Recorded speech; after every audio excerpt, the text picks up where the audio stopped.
I am your friend, Dr. Charles Apoki.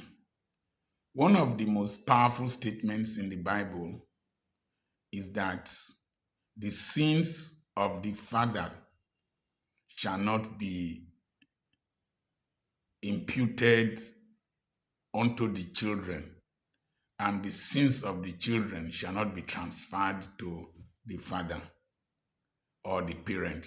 Every man will be responsible for his or herself. That's a big relief. The Bible also says, train up a child the way he should go, that when he grows up, he will not depart from it. The word there, train, is to shanan, is to carve, sharpen, and given direction like an arrow.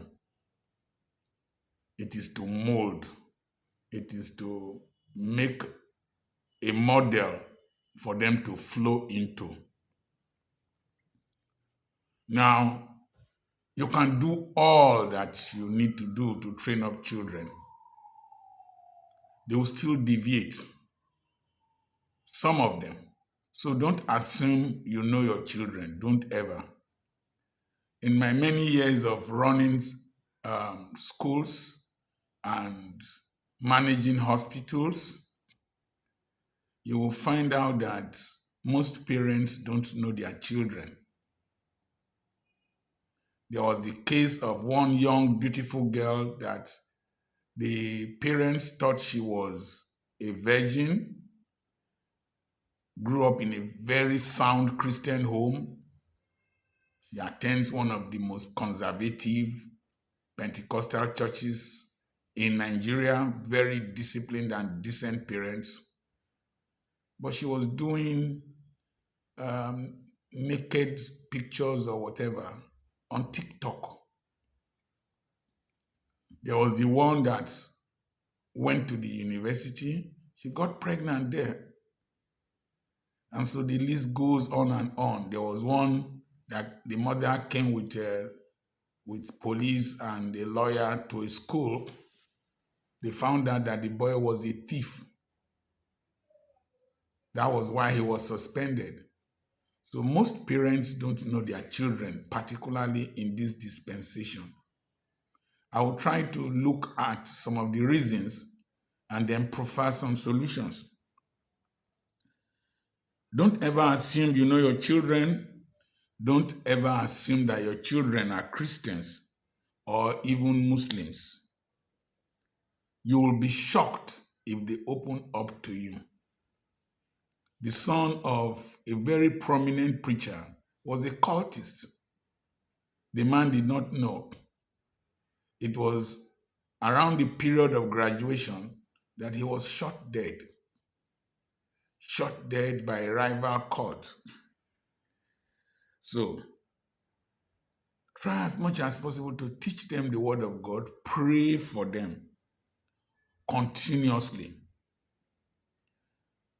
The boarding houses are some of the most infested places where people's characters are deformed, whether they are Muslim schools, whether they are Christian schools. In fact, my experience is that parents will bring children that they are finding difficult to manage at home to boarding houses, and they will now pollute other decent children that come to school, come to the boarding house. The next thing is that today we are so much in a hurry to graduate our children. And some people are so, I don't know if the children are unwanted children. How can you call me that you want to bring your 6-year-old child to boarding house? If you bring a 6-year-old child to my boarding house and the boy stays there till the age of 16 or 15 when he is leaving school, he will leave school and go to university. You hardly know your child. You have hardly related with your child. Sometimes we go to work and the children are in school. When they are on holidays, they are with lesson teacher or house girls. You hardly know your children. The hustle to provide for their needs takes you and madam away from home. And these children have access to television and a host of other things, to phones that you prematurely buy for them. Some of your TV channels don't have parental control. And so your children watch a lot of rubbish, and before you know it, their minds are infested from the public space. So we send children to boarding houses too early. We also send them too early to universities. When they enter the university, it's supposed to be for adults. And so you see all kinds of things happening in the universities. And if you're not careful, that child you assume that is very innocent, that you call junior, has turned to your senior.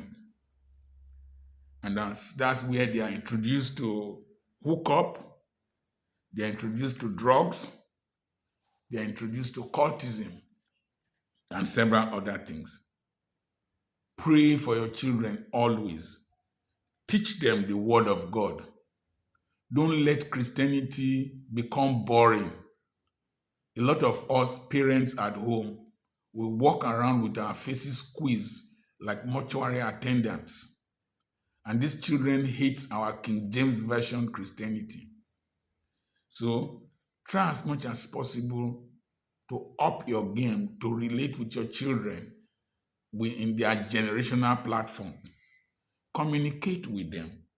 Know their lingo, know what is happening in the streets for you to be able to correct them.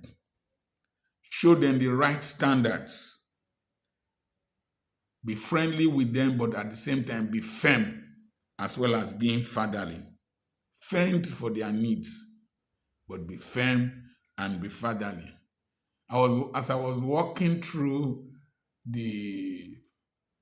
my real estate layout, I heard in my spirit, a child that is over-petted will be dented.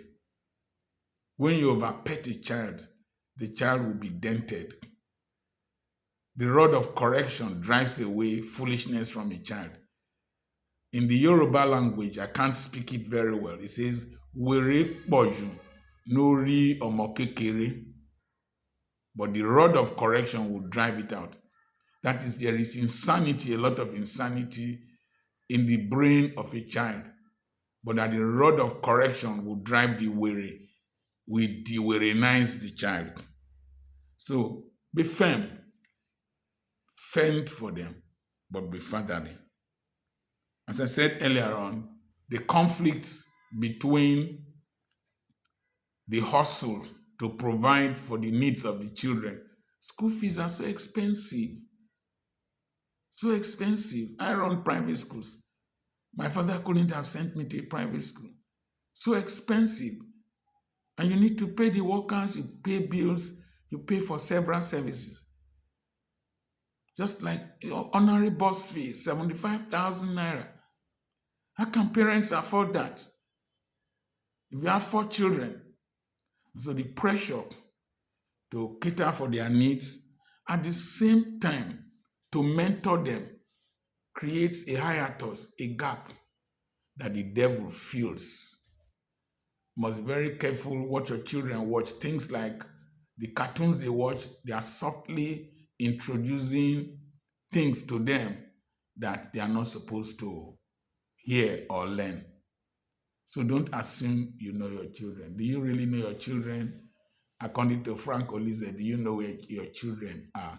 But let me tell you, the young man, young girl listening to me, my father is not here.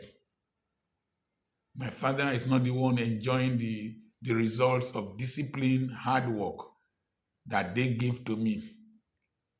I am on my own.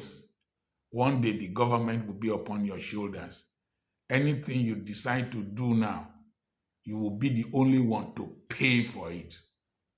You will pay for it.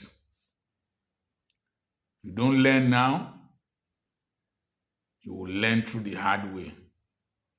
I remain Dr. Charles Apoki. God bless you.